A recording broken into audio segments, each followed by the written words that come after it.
Oh, bilis lang naluto yung talong natin, guys. Oh, pa. Kaya, pakita ko sa inyo yan. Kasama yung bagoong. Tapos, saglit lang pala. Kukuha tayo ng tuyo. Mag-ihaw tayo ng tuyo. Ayan, kumuha na tayo ng tuyo, guys. Ato na siya isugba.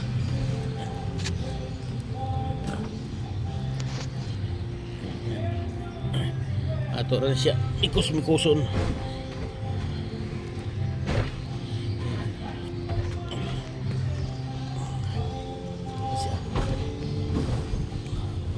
Hapit na gyud.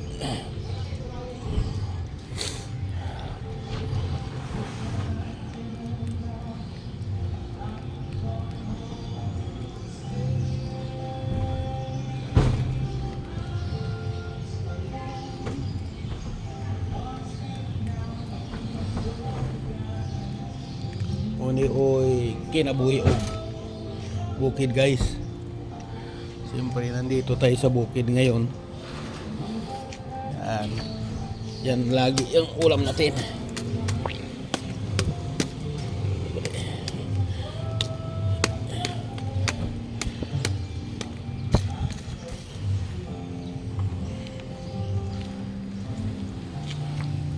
Perting humuta sa bulad.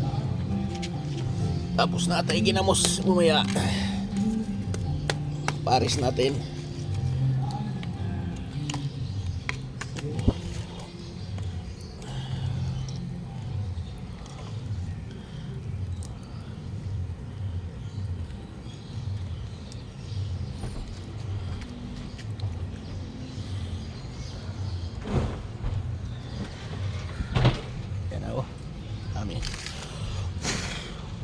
Lalagay tayo ng ginamos sa gitna.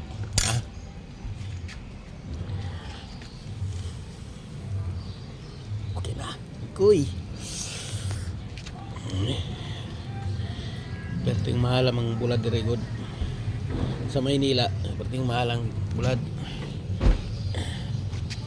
Ning magpasalamat ta sa taga probinsya.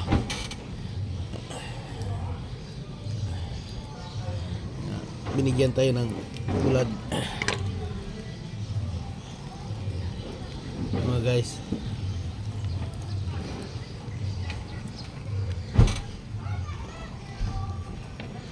Sino yung natatakam dyan naman? Punta na lang dito.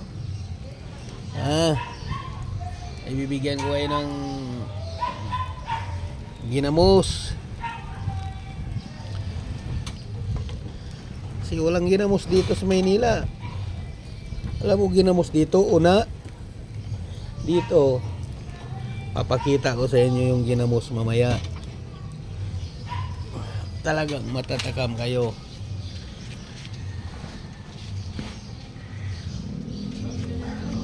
Okay na siguro to. Kukunin na natin. Sayang yung uling, oh. Kahit magluto kayo ng 2 kilong karne. Kaso lang bawal ang karne ngayon. Kasi ganito sa atin na may edad na. Bulad-bulad sa taron. Okay na. Ato na rin tangtangon. Ay maghilak ning makakaw na ni ron.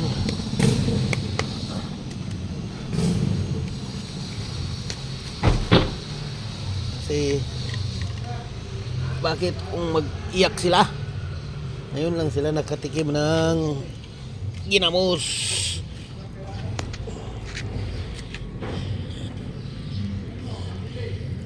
Ito na. Baka may gusto mag-ihaw dyan. Punta na lang nito, mag-ihaw din. Ay, perti ginita. Nasugba. Kamot. Okay na, guys. Mamaya, kasama na yung bagoong dyan.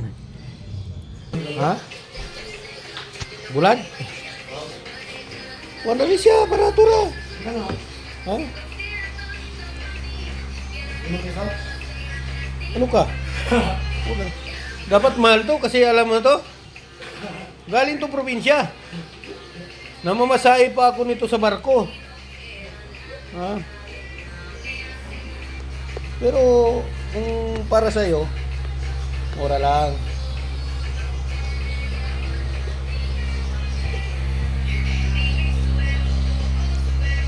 Yan. Tapos kukuha tayo ng ginamos guys. Hindi na kailangan ng sausaw-sausawan nito ah. Sausawan natin.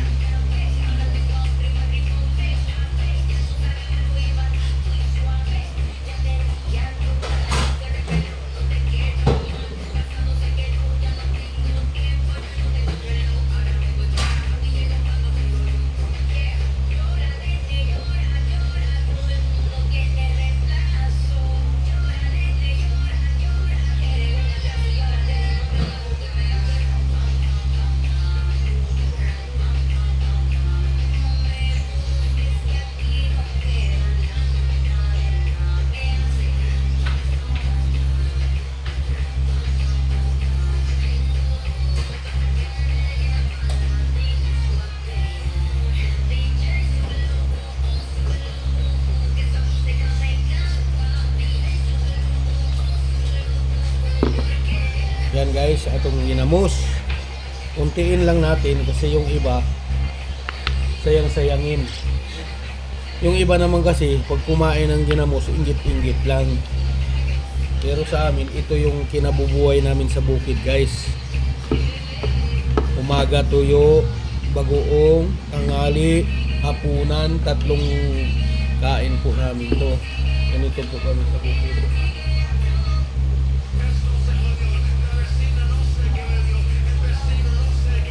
Yan guys, ito yung kinabubuhay namin sa bukid noon. Kaya namimiss ko talaga yung pagkain na to.